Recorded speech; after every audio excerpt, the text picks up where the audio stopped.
Pero bueno, hoy como todos siempre decimos lo mismo, ¿no? Siempre le ponemos miércoles, aunque no sea. Hoy como todos los miércoles nos encontramos en Diálogos Ciudadanos, programa de radio artesana perteneciente a MARC, la Asociación Mundial de Radios Comunitarias.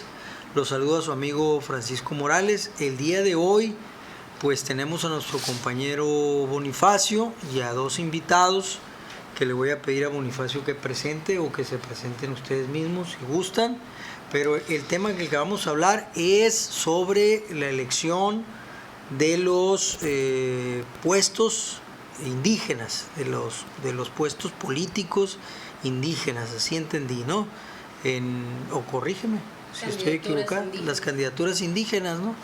Que son regidurías y hay una cuota de senados, de senadores y de diputados. Pues ustedes si gustan presentarse. Primero las damas.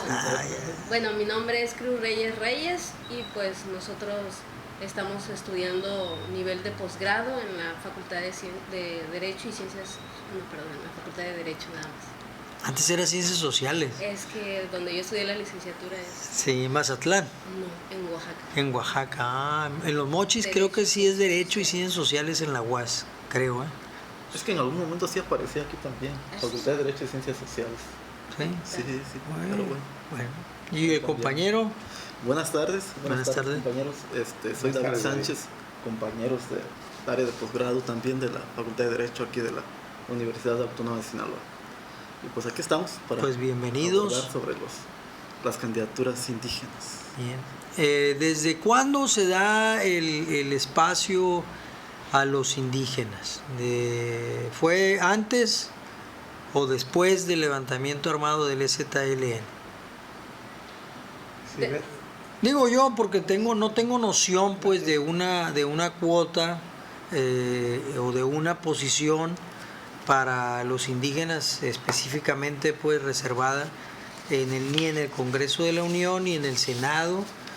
Y aquí bueno, una discusión que hace poco se dio sobre los regidores, pero no recuerdo que no hubo una conclusión. Bueno, ustedes pónganme al tanto, por favor.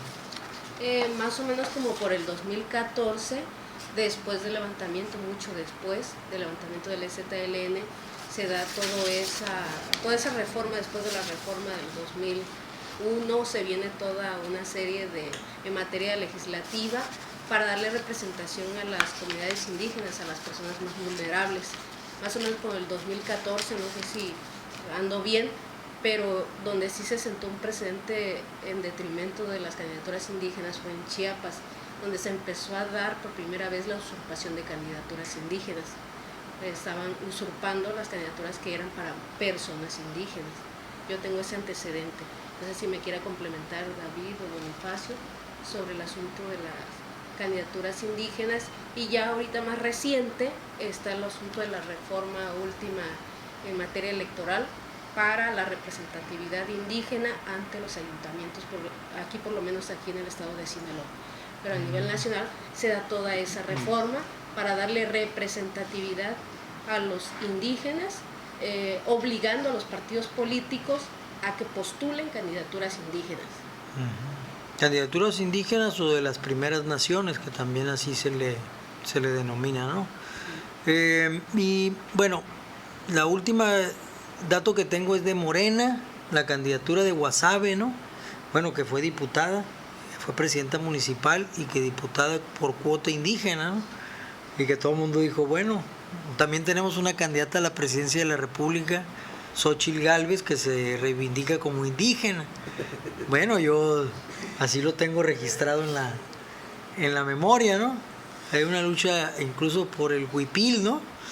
¿Y quién porta el mejor huipil? Parece que también es parte del conflicto. Sí, pues yo me presento, soy Bonifacio Ramírez Carmona y también compañero de posgrado.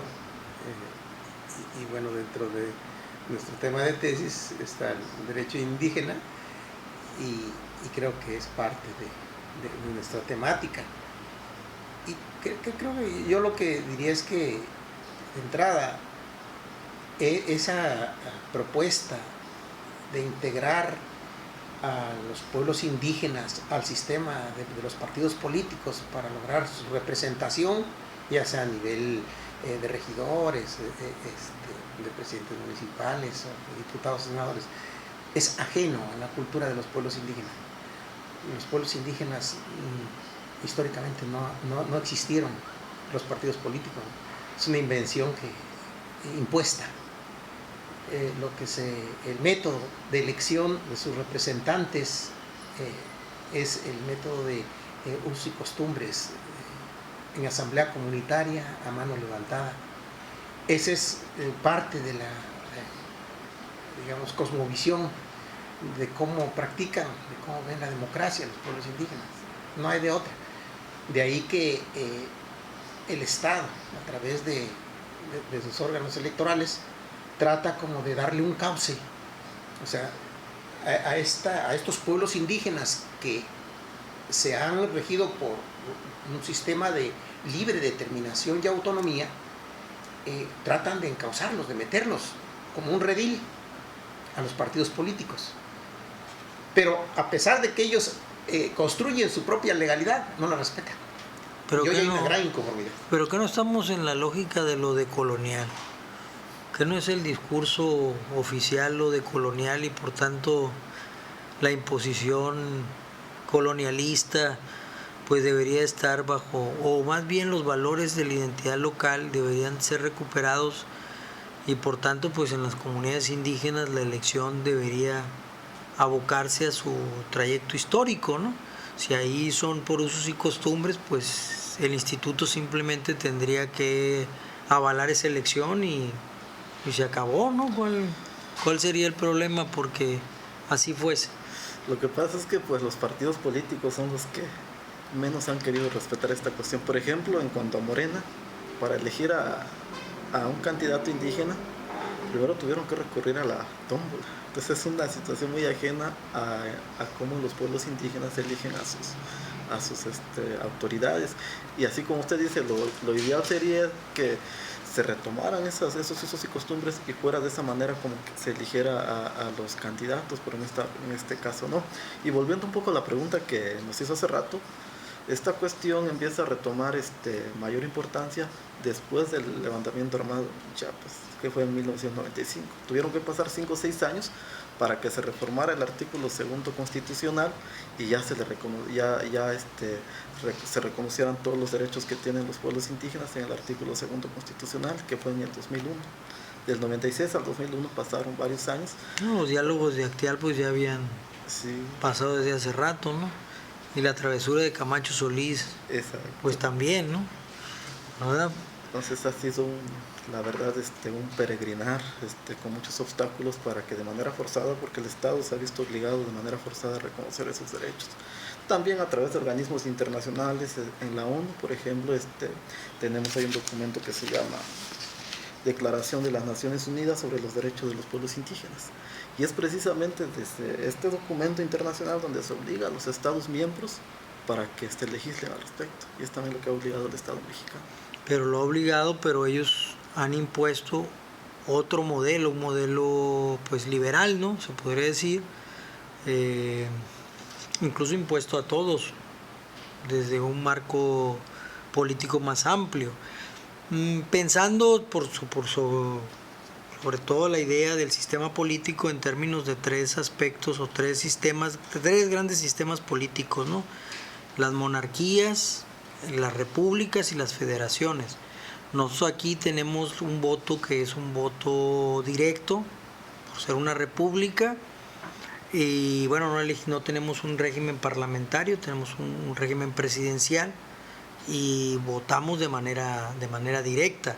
En otras sociedades pues el voto es de manera indirecta, eliges al Congreso y del Congreso pues eliges al primer ministro, al presidente que dura más y luego no sabes cuándo eligen al presidente y cuándo eligen al primer ministro. Y claro, por supuesto están todavía las monarquías que son absolutas, ¿no? En donde pues es una cuestión de orden divino.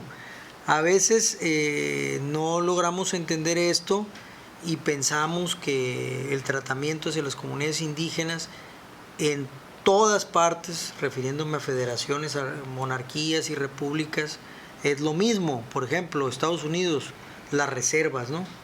En Estados Unidos y el trato de las reservas hacia las comunidades indígenas. Canadá, lo mismo, ¿verdad? Y los agravios y los conflictos que se presentan para resarcir tierras, que incluso hay situaciones así presentadas en Nueva Zelanda, con los maorí, por ejemplo, también, ¿no? Todas las comunidades ancestrales en distintos sistemas políticos están cuestionando lo mismo que aquí se cuestiona, ¿no? ¿Por qué motivo, por qué razón los sistemas políticos, ya sean monarquías, ya sean repúblicas, ya sean federaciones, intervienen en las formas de gobierno de las comunidades? Pero sería entonces rechazar la cuota indígena, o sería modificar la forma de elección. Es que existe una legalidad a nivel internacional. Se enarbola el principio de que los pueblos indígenas tienen derecho a nombrar a sus representantes de acuerdo, otra vez, a sus sistemas normativos. Ese parámetro lo retoma la Constitución, el artículo 2, donde dice que se deben respetar los sistemas normativos, las formas de elegir a sus representantes como una forma de autonomía y libre determinación. Entonces, lo único que nosotros estaríamos de acuerdo es en que se apliquen esas normas a la vida comunitaria. Pero hay una resistencia. ¿Por qué? Porque implica no tener control. Y lo que quieren es tener el control de las comunidades y de los pueblos indígenas. Pero llevan 500 años. Y bueno, no lo han logrado y ni lo van a lograr. Yo lo que observo ahí también es una forma absurda de debilitar el multinacionalismo, o no reconocerlo, porque de hecho en la Constitución no se reconoce todavía. Está, o corríjame si yo me equivoco, ¿no? Entiendo que somos multiculturales, pero no somos plurinacionales. O sea, México no reconoce todavía esa condición plurinacional. Está en la Constitución lo multicultural, y a mí me parece que ello genera también ese tipo de situaciones. Si México se reconociera como una nación multinacional, constituida por distintas naciones, entonces los institutos electorales lo único que tendrían que hacer sería ratificar que esas naciones, a través de sus usos y costumbres, han nombrado un representante. Ya las diversidades o minorías o mayorías dentro de estas comunidades indígenas, dentro de estas primeras naciones, tendrían que ser pues respetadas simplemente, ¿no?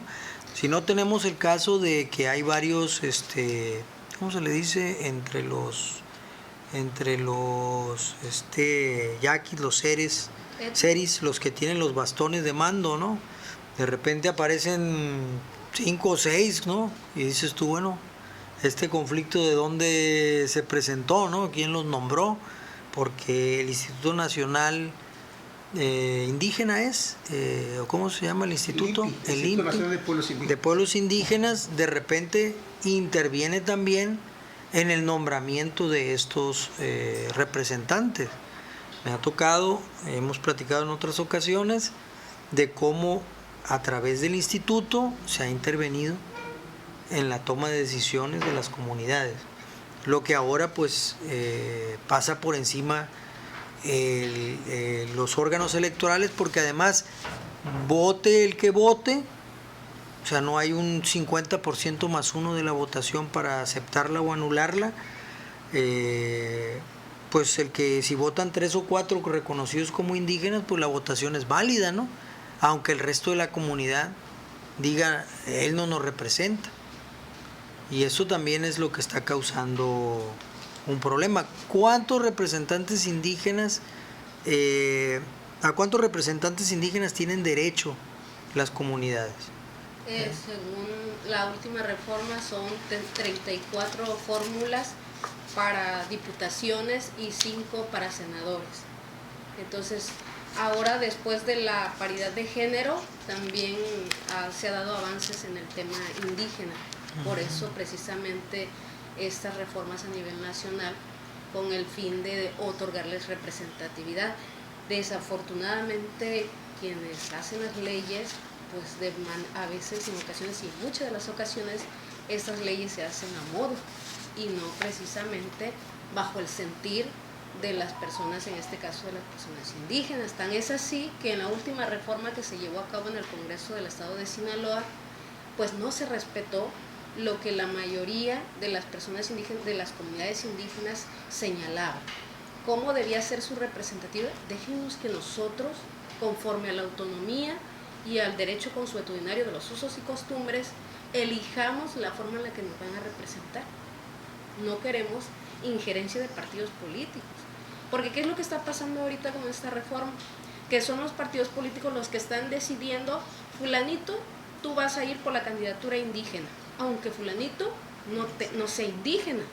Pero como el Instituto Estatal Electoral está exigiendo que ellos prueben la autoadscripción calificada, que es un documento, una constancia de autoadscripción calificada, los partidos políticos están obligados a que esa persona que quiere ser candidato indígena tenga que tener la constancia. Y en vez de que los partidos políticos vayan a las comunidades, identifiquen a los líderes indígenas, les ofrezcan el espacio para la candidatura, lo que están haciendo es comprar constancias, engañando al pueblo, engañando a las autoridades comunitarias o incluso sobornándolas. Entonces, por eso digo que decía hace rato que el primer precedente que se tuvo fue en Chiapas y ahorita en Yucatán hay una de usurpación de candidaturas.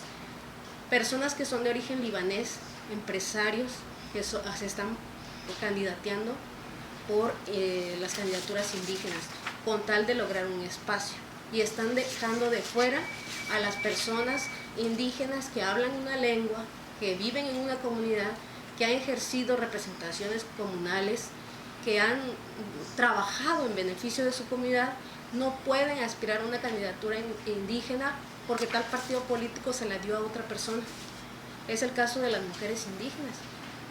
La Organización de Mujeres Indígenas a nivel nacional, las abogadas indígenas, están pronunciándose en Baja California también, de que están usurpando. O sea, ahora que el Instituto Estatal Electoral está dando representatividad a los indígenas, pues resulta que ahora se está llevando a cabo este fenómeno. El chiste es seguir excluyendo a las personas indígenas, porque se cree de manera errónea que no tienen la capacidad para una representatividad indígena. Por eso ahora con lo del STLN, después de que la compañera STLN que se postuló para una candidatura, no recuerdo el nombre de... Ajá. O sea, la misma sociedad no le da la oportunidad a las personas indígenas. O sea, seguimos con ese colonialismo que en el pasado determinó quiénes eran los dominantes y quiénes éramos los dominados. Y sigue permeando el racismo, la decolonización, la discriminación. Esa es una realidad que como sociedad necesitamos seguir combatiendo. Sí, porque yo lo que observo básicamente es que yo lo digo desde una perspectiva política, no desde una perspectiva del derecho, ni mucho menos. Pero yo lo que observo es que mientras no haya un reconocimiento político a las naciones indígenas y no esté presente en la Constitución como tal, pues lo único que se está planteando es una especie de folclore político, ¿no? Mira, sí, aquí está, ¿no? Y lo mismo sucede con el concepto de diversidad, ¿sí? De diversidad cultural y diversidad de género, ¿no? Que de repente también tenemos esto de usurpación, ¿no? Alguien se declara el día de hoy homosexual y pues tiene la candidatura, ¿no? ¿Quién le puede negar una candidatura a alguien que el día de hoy salió del closet, verdad? ¿Cuál es el problema? Y más si le pueden dar una constancia a alguna asociación civil, ¿no? También por supuesto que hay y no lo estoy equiparando ni mucho menos, porque eso sería una frivolidad de mi parte. Lo que sí es que los partidos políticos están convirtiendo esto en algo frívolo, en algo absurdo, cuando no se le reconoce en primer lugar el hecho de que las comunidades son una nación aparte que tiene su propio territorio, que tiene sus usos y costumbres, su cultura, y por tanto tiene sus propios liderazgos.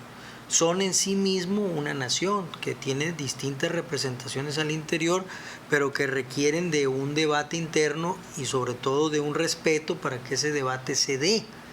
Cuando los partidos políticos como órganos externos intervienen en la comunidad construyendo liderazgos artificiales o usufructuando espacios y supliendo espacios que no le corresponden, pues tenemos este tipo de problemas, ¿no? Yo creo que ahí lo que implicaría sería una reforma constitucional. Eso les digo, yo lo veo desde hace mucho daño el abanico, lo apago, el aire, ¿no? Para mí lo que se requiere es una reforma constitucional que reconozca que somos un país plurinacional. Sí, en relación a esa observación que haces, compañero Francisco, en el sentido de que se requiere una reforma constitucional, quisiera retomar con algunas cifras estadísticas de que a nivel federal en el 2019 se hizo una propuesta de iniciativa de reforma constitucional en materia indígena. Esta propuesta está resumida en 278 páginas, en donde para poder concluir en estas propuestas se hicieron 54 foros regionales a nivel nacional, de donde estuvieron presentes 27,000 autoridades de 68 pueblos indígenas.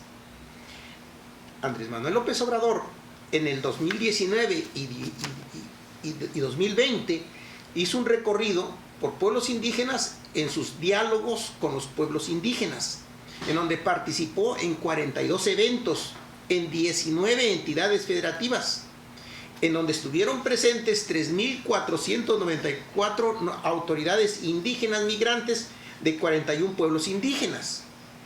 En ese recorrido se recibieron 5,367 planteamientos sobre la propuesta de iniciativa a la reforma constitucional en materia de derecho indígena, que se resumieron en estas 278 páginas.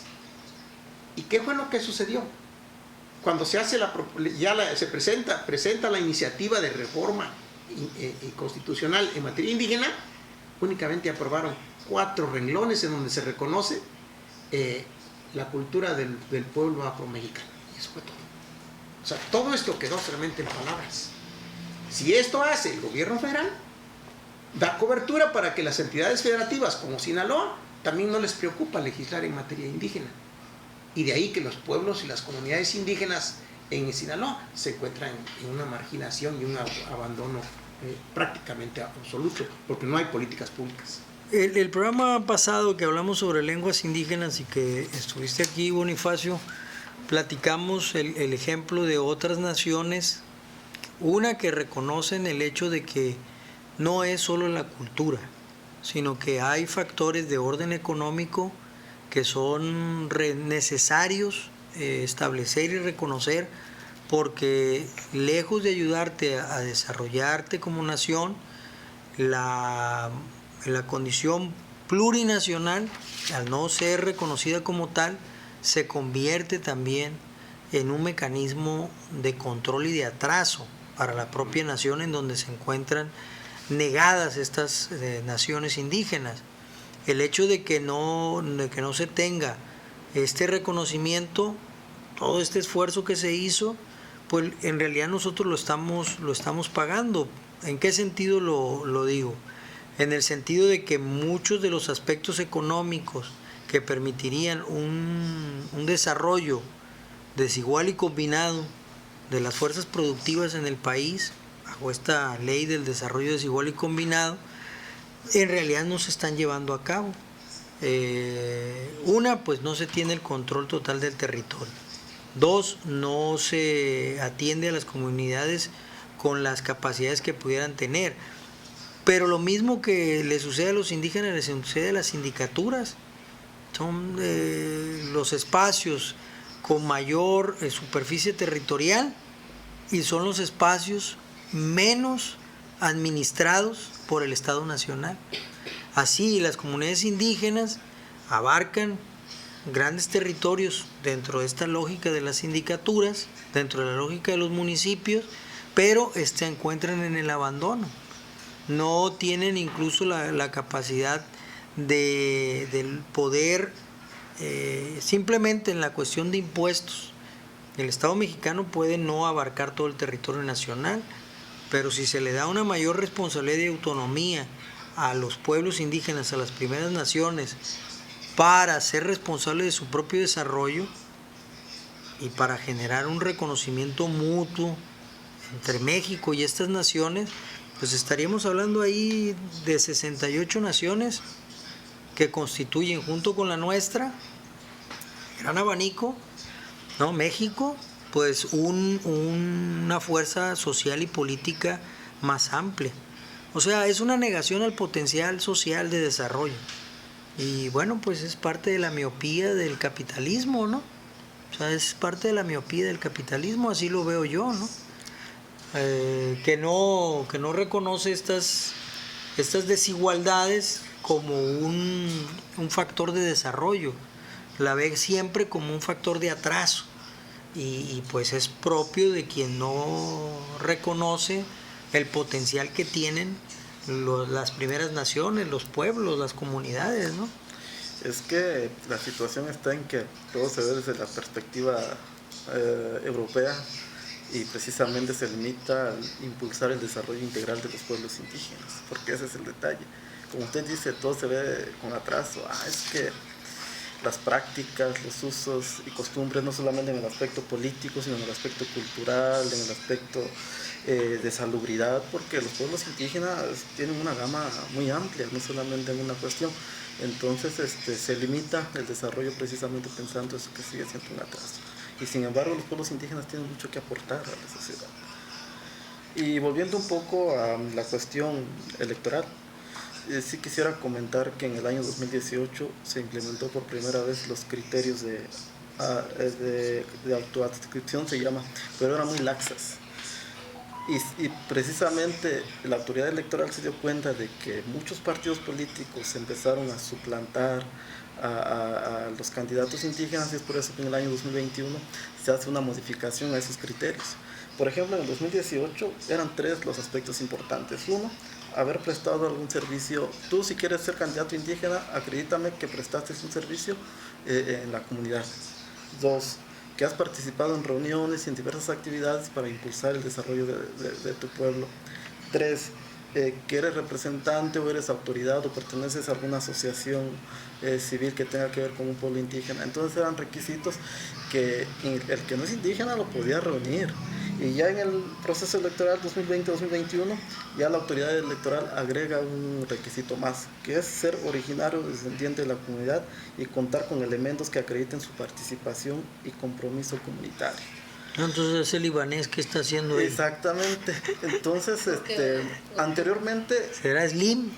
¿Qué decía la autoridad? Y no solamente en la cuestión electoral, sino también en la cuestión jurisdiccional. Para que tú promuevas un amparo, dime que te sientes indígena y con eso puedes promoverlo como indígena. Pero ¿qué pasa? Lo que decíamos ahorita, la suplantación de candidaturas indígenas, ¿no? Ya ahorita se exigen requisitos más estrictos, entre comillas, pero que incluso en este proceso electoral han habido muchas quejas de cómo se ha suplantado a los candidatos indígenas. Y no solamente, bueno, los pueblos indígenas forman parte de esa clase vulnerable, pero lo mismo pasa con la comunidad LGTB, y lo mismo pasa con otros sectores vulnerables. Todas las mujeres, ¿no? Con las mujeres realmente que tienen derecho. ¿Qué pasó? Que ponían en primer lugar a la mujer, y la mujer ganaba, renunciaba, y ponían al suplente, que era el marido. Las Juanitas. Sí, ¿no? Entonces esto también estaba pasando, ¿verdad? Vemos una situación también, bueno, lo vuelvo a repetir, ¿no? Como dijo la compañera, te dan un papel donde te reconocen y pues ya eres indígena, ¿no? La otra es que yo puedo reclamar, ¿no? Tengo un 90% de indígena, y por tanto pues también puedo ser indígena, ¿no? En ese esquema pues de que todos los mexicanos de una u otra manera, en su gran mayoría, tenemos sangre indígena, ¿no? Y entonces, bueno, por una cuestión sanguínea, también el que está acá puede reclamar una posición, ¿no? Como mis abuelos indígenas pues eran de Nayarit, pues entonces yo voto, a mí que me voten por Tepic, ¿no? ¿Cuál es el problema? Derecho de sangre. Sí, por derecho de sangre, ¿no? Es que todavía hay un debate, pues todavía hay un debate para ver, legitimar quién es indígena y quién no, pues todavía existe ese debate, pero en medio de ese debate el IE trató de sacar de manera generalizada quiénes pueden contender como candidatos indígenas y debe tener al menos 3 requisitos: hablante de lengua indígena, que pertenezca a la comunidad por la cual se va a candidatear, que sea también o esté firmado por una asociación civil indígena, haga trabajo o haya tenido una representatividad indígena, pues es líder en su comunidad. O sea, sí ha determinado el IE tratando de ponerle cierto parámetro a candados, pero aún así, ¿qué hicieron? Pues ahora se fueron por obtener esa constancia, y como si alguien nació ahí, pues se hace pasar por indígena y automáticamente reúne esos requisitos. Lo que sí no me quería aclarar es que jurídicamente sí está reconocida la pluriculturalidad. Sí, lo pluricultural, en el artículo sí. segundo. Esto no se ha dado como una dádiva, ¿no? Sino esto ha sido gracias a la lucha que han implementado los pueblos indígenas, y el caso concreto es el STL.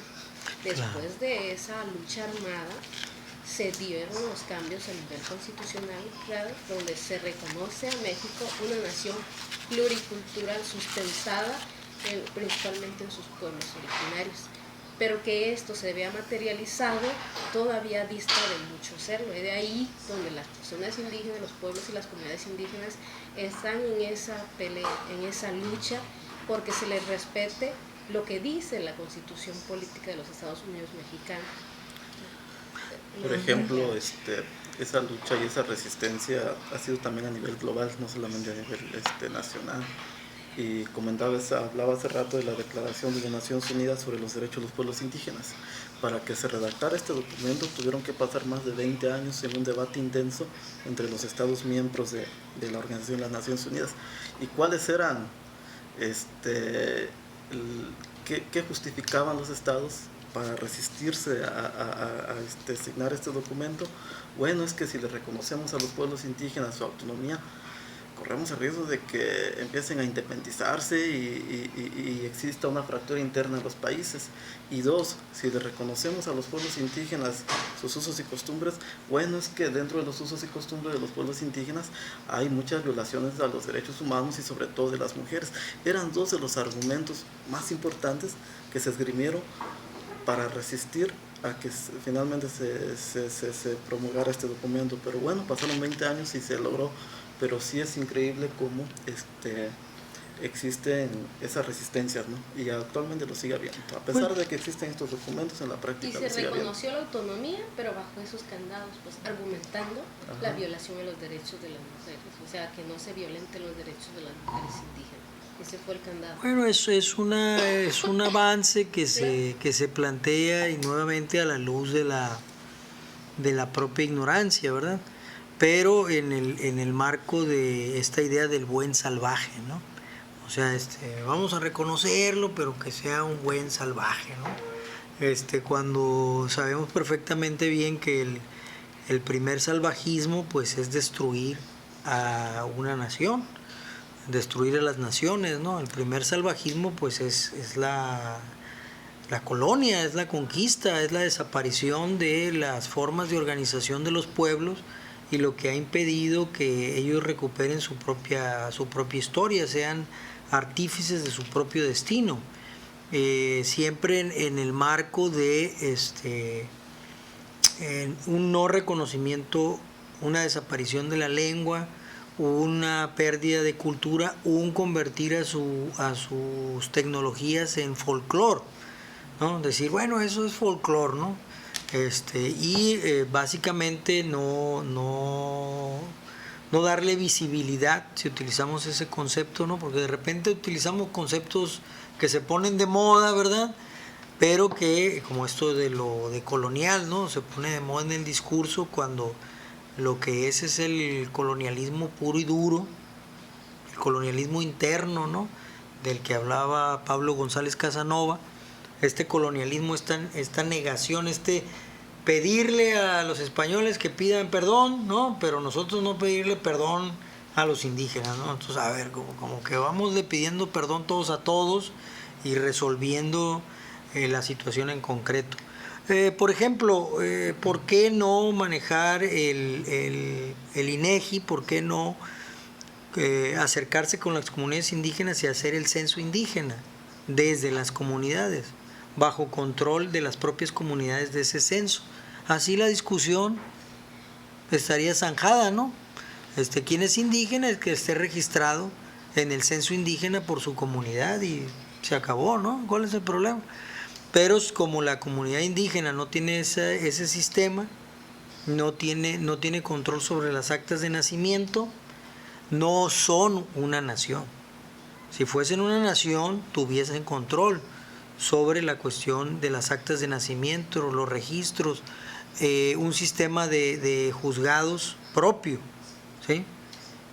No traductores, no la idea de que le vamos a poner traductores a la comunidad, sino jueces indígenas que juzgan a los indígenas, ¿no?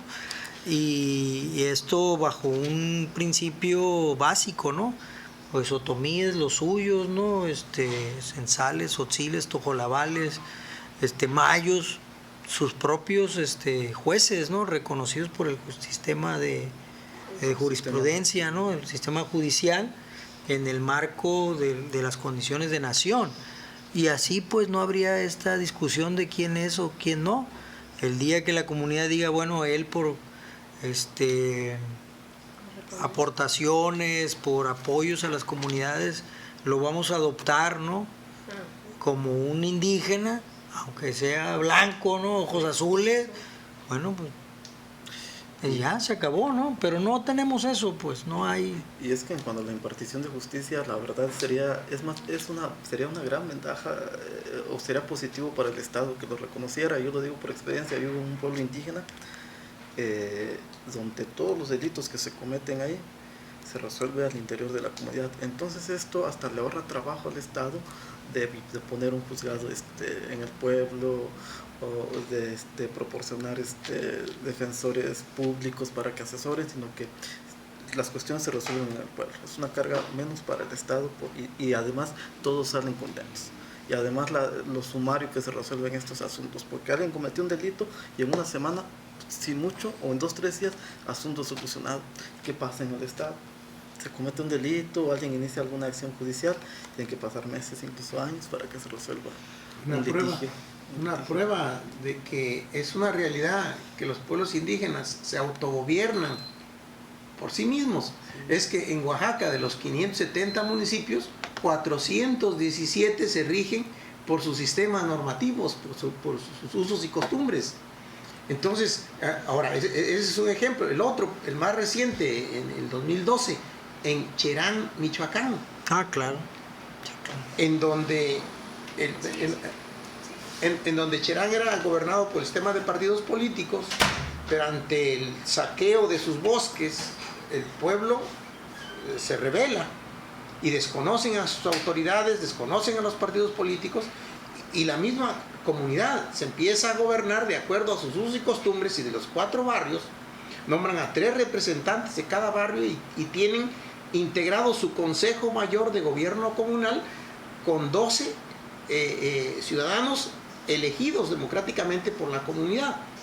Una forma de gobierno que fue reconocida ya por el Instituto Estatal Electoral de Michoacán y por el Poder Judicial de la Federación, al concederles no solamente el derecho a nombrar a sus representantes en asamblea comunitaria a mano levantada, sino que también esa estructura de ayuntamiento del presidente y el síndico y los regidores, que es una forma de gobernarnos que nos trajeron, que nos impusieron los invasores españoles. El pueblo de Cherán desconoce esa forma de estructura de su gobierno, y hoy ese Consejo Mayor de Gobierno Comunal de 12 representantes están encargados 12 comisiones en donde se encargan del desarrollo económico, social y político de la comunidad, en donde otra comisión se encarga del desarrollo de los niños, de los jóvenes, de las mujeres, en donde otra comisión se encarga de impartir justicia. El pueblo es indígena, el pueblo purépecha de Cherán es capaz de autogobernarse y de poder decidir su propio desarrollo económico, social y político en ejercicio de su autonomía y libre determinación. O sea, sí se puede. Es que para mí ese es el recorrido natural que debería seguir el pueblo de México en el marco de un reconocimiento de sus naciones. Esto, bueno, por la idea liberal de que se separarían, ¿no? De que habría una fractura de las naciones. Yo creo que no es así, ¿no? Yo creo que lejos de esto, porque hubo un debate cuando estaba estudiando el doctorado sobre el concepto de autonomía en España de los vascos, los catalanes, ¿no? Con respecto a los mexicanos acá en Chiapas, y yo les decía, no, es que los chapanecos no quieren dejar de ser mexicanos. Ningún pueblo indígena quiere dejar de ser mexicano. Ustedes están con esa idea porque ustedes no son una república. Los catalanes quieren ser una república, hoy está demostrado. Quieren ser la República de Cataluña, pero no quieren ellos formar parte de la España monárquica. El caso de las comunidades de Cataluña que viven en Francia no están planteando una ruptura con la República Francesa. ¿Por qué motivo no están buscando una ruptura con la República Francesa? Bueno, porque la autonomía de los municipios y el autogobierno les da tal facultad que es posible llegar a administrar sus recursos territoriales. Esa es la gran ventaja, ¿no? Pacho, bueno, mi hijo, siempre hay intervención. Acá nosotros lo vimos cuando el Ejército Zapatista de Liberación Nacional lleva al frente la bandera de México. No hay un mensaje de ruptura. Por tanto, la autonomía de ustedes con respecto a la autonomía, el concepto de autonomía de nosotros, no es la autonomía de Quebec, de los quebecuá. La autonomía de las comunidades indígenas y su autodeterminación es el reconocimiento a naciones que existían previo a la conquista española y que utilizaron esa división de naciones para destruir a la nación azteca en el marco de una guerra de división de pueblos, cosa que nosotros entendemos perfectamente bien en el marco de la historia nacional. Bueno, ellos no la entienden porque viven otra realidad, la realidad europea pues es otra, ¿no? Claro, nos han traído esos temores bajo la idea de los indígenas, mestizos y criollos, ¿no? En la idea de castas, pero eso es una circunstancia que desde mi punto de vista no es real, ¿no?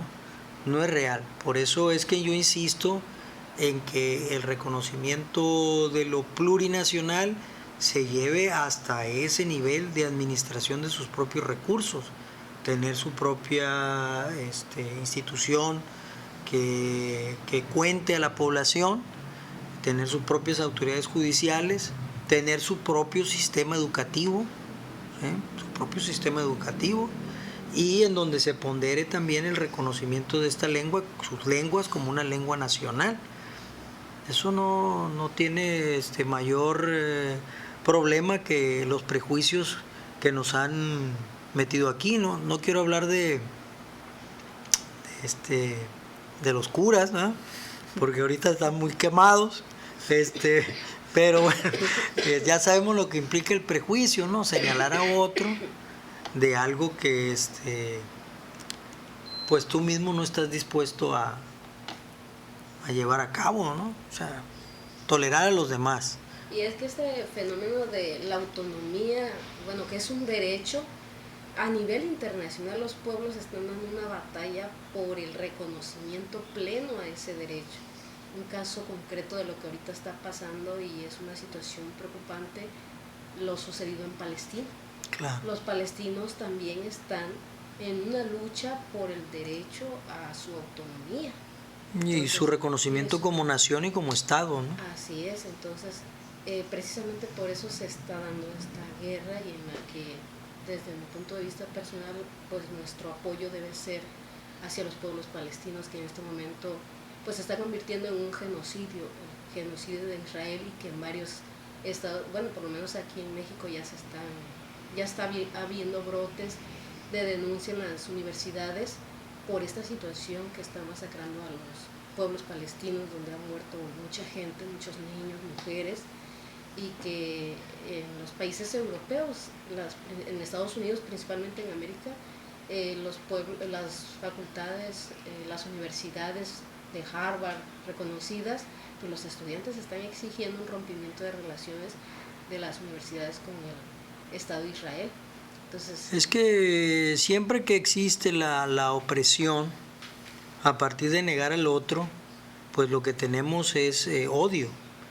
Y cuando ese odio se va sobre los más débiles, pues es la ruptura en sí la guerra es la fractura de todo orden, ¿no? Pero cuando se ensañan sobre las poblaciones desprotegidas, o se utiliza el hambre como un arma de guerra en este caso, pues se llega a un genocidio. Esto es lo que se ha presentado. También nosotros sabemos que una cosa son los judíos y otra cosa son los sionistas. Sabemos perfectamente bien lo que es una ideología supremacista, pues. Y las ideologías supremacistas a veces se confunden con la idea de los nacionalismos. Nosotros tenemos un nacionalismo, nuestro nacionalismo es un nacionalismo defensivo, es un nacionalismo cultural, es el nacionalismo mexicano, anticolonial, antiimperialista, puesto que formamos parte de una nación oprimida en todos los aspectos, y perdimos también la mitad del territorio nacional y tenemos una condición de palestinización. México sufre un apartheid también a partir del muro en la frontera, y claro que tenemos una identificación con Palestina. No es una identificación impositiva de orden ideológico, es una identificación de orden cultural y social que lleva a una posición política, pero no es de orden ideológico. ¿En qué sentido lo planteo? El orden ideológico lo encuentro en términos de un planteamiento capitalista, en un planteamiento comunista, dogmático. Lo veo más en términos de un sentimiento social. En ese sentido lo separo de lo ideológico, ¿no? Nosotros, claro que vivimos una situación similar con el Tratado de Guadalupe Hidalgo. Las comunidades y los pueblos que quedaron del otro lado se protegieron en el marco de sus territorios, en el marco del Tratado de Guadalupe Hidalgo. Y los rancheros norteamericanos comenzaron a asaltar a los pueblos hasta el levantamiento después de la Segunda Guerra Mundial de Reyes López Tijerina.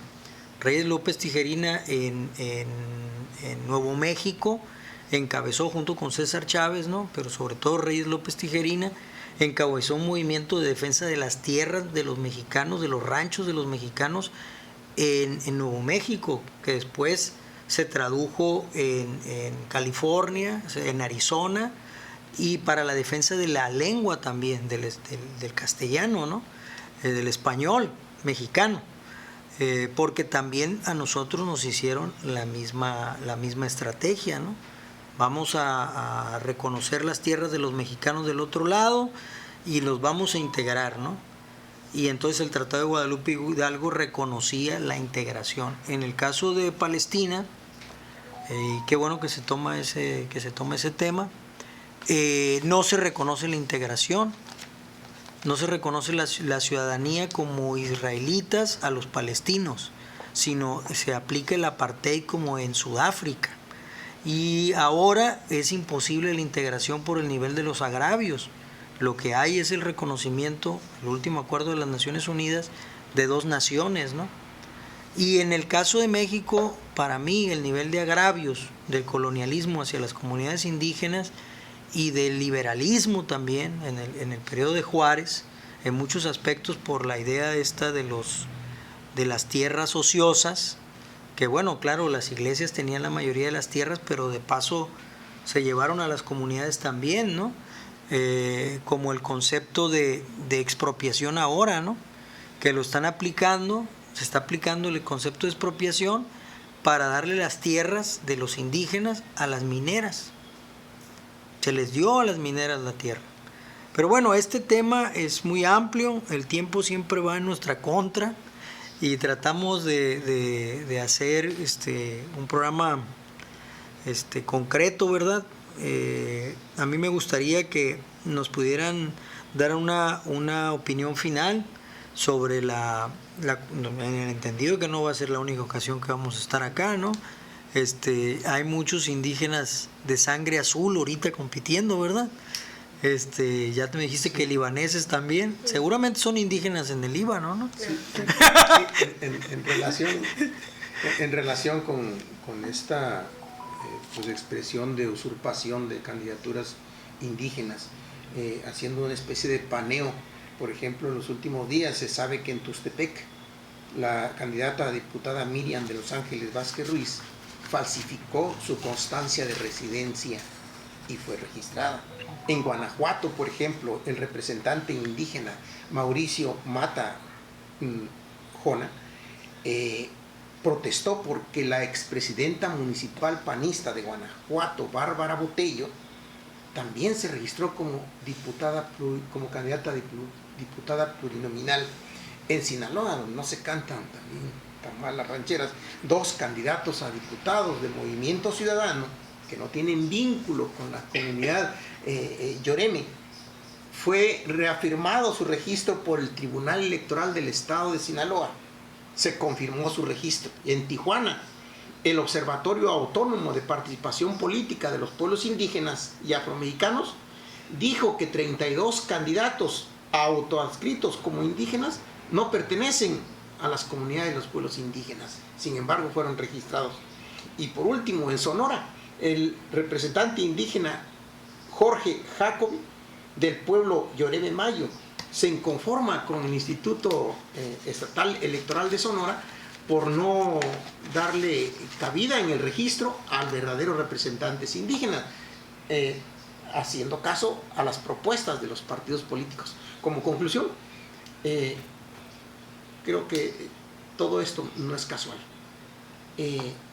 Únicamente esta legislación en materia indígena en relación con la participación electoral de los pueblos indígenas solamente es una medida distractiva, porque realmente lo que se le debe dar registro y participación es que los pueblos indígenas puedan nombrar a sus representantes a través de asambleas comunitarias, porque conocen a sus vecinos y pueden a mano levantada decir quién va a ser su representante, pero eso ya no permitiría el control de los partidos políticos y del Estado de los pueblos indígenas.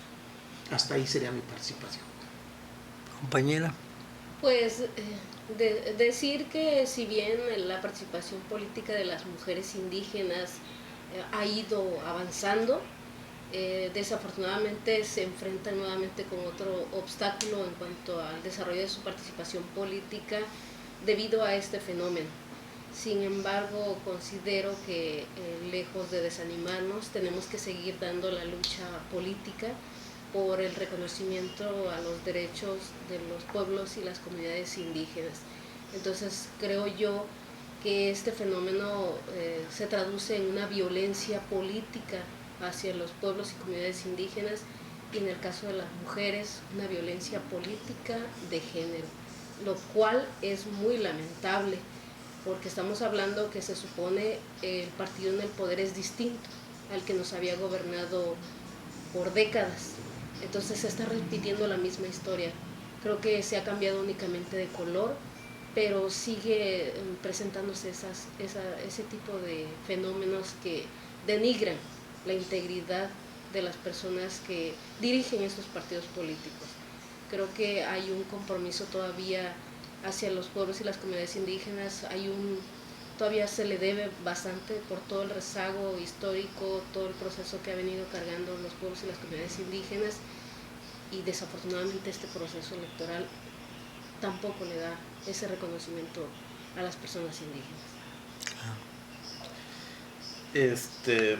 Yo creo que, bueno, no creo, considero que el hecho de que se legisle y que se pretenda dar espacio a los pueblos indígenas y que en contraposición los partidos políticos usurpen estos espacios imponiendo a otras personas, aleja a los pueblos indígenas porque no se toman en cuenta el verdadero sentir de los pueblos indígenas. ¿Cuál es el propósito de tener candidatos indígenas y de tener diputados y senadores indígenas? El propósito es de que estos hermanos indígenas lleven el sentir de los pueblos, las necesidades, sus conocimientos al Congreso y que se legisle y que se retome. Entonces, si tenemos a candidatos o a diputados o senadores que no son indígenas, ¿qué van a aportar en nombre de los pueblos indígenas en el Congreso? Nada. Si de por sí al llegar al poder se olvidan de las necesidades sociales y se dedican a legislar o a retomar intereses económicos, intereses políticos, entonces ¿qué harían en nombre de los pueblos indígenas cuando son candidatos suplantados? Entonces han habido avances, es innegable de que han habido avances en el ámbito legislativo, sin embargo en los hechos no se ha dado, y yo creo que los partidos políticos siguen siendo los principales obstaculizadores de que los pueblos indígenas puedan tener representación en la Cámara de Diputados o en la Cámara de Senadores. Solo quedaría agregar que una forma concreta de respetar la autonomía y la libre determinación de los pueblos indígenas en el estado de Sinaloa sería evitar que la planta de amoníaco se instale en la bahía de Huira, que es un territorio indígena yoreme, y que las 4 comunidades que están alrededor de la planta que intentan imponer se manifestaron por un no rotundo a la instalación de la planta de amoníaco. Aquí no con ellos. Sí, es un hecho que las comunidades indígenas llevan un largo peregrinar para recuperar su condición de naciones. La conquista, la independencia, la revolución, ¿no? Las leyes de reforma, la revolución, el cardenismo, y posteriormente la entrega, ¿no?, de tierras por parte del periodo de Echeverría, de todas maneras, y el reconocimiento de la educación indígena, ¿no?, de todas maneras no ha logrado la liberación de los pueblos. La búsqueda de la libertad y por parte de los pueblos, pues para mí, desde mi punto de vista, se corona con o se logra, ¿no?, con un reconocimiento pleno de su condición de nación y su lengua al nivel de cualquier otra lengua en el mundo, ¿no? Pero bueno, esto es una lucha que lleva siglos, ¿sí? Y que en estos momentos, aunque la mona se vista de seda, bueno, pues mona se queda, ¿no? Yo le llamo reinicio de sistema, ¿no? Este es un reinicio de sistema, y aunque tengas la receta de los bollitos, de todas maneras se te pueden quemar, ¿verdad? Uno de los aspectos de deuda, un indicador de que no sería un reinicio de sistema nada más, pues sería que las comunidades indígenas tuvieran como naciones la decisión plena, ¿no?, de sus autoridades. Lo vamos a seguir viendo en el caso de los compañeros Mayo Yoremes y Ohuira, pues por supuesto, eso es un ecocidio, es un etnicidio, y es una expresión del odio que todavía se expresa hacia las comunidades indígenas y hacia los pobres que tienen la capacidad de ser autosuficientes, porque la bahía de Ohuira le permite a los pescadores ser autosuficientes, tener un ingreso que los aleja de la explotación. Y bueno, claro, ¿cómo esos indios van a tener ese recurso, ¿no? Esa es una actitud de odio hacia los hijos de Felipe Bachomo. Pero hay que recordar que se ganó luchando. Hay que recordar que se ganó con la muerte de miles en la Revolución Mexicana. No es una concesión. Y como dijo la compañera, nada ha sido una concesión para las comunidades indígenas. El tener una opinión y señalar a estos personajes hoy es parte también de una forma de lucha. Que observe la población de que se llega a tal cinismo, ¿sí?, que se banalizan las posiciones políticas. Y son los partidos políticos los primeros que deberían decir, hey, no podemos utilizar ni tomar un lugar que no nos pertenece. Eso es incorrecto. Yo les agradezco mucho que hayan venido a Radio Artesana, a Diálogos Ciudadanos. Sé que no será la última vez y pues son parte, como siempre, de este proyecto, que es un proyecto social para la ciudadanía, para los ciudadanos. Gracias, doctor Francisco Morales, por la oportunidad que nos da de expresar nuestras opiniones, y pues le expresamos un profundo agradecimiento. No, como siempre, bienvenidos. Muchísimas gracias. Muchísimas gracias.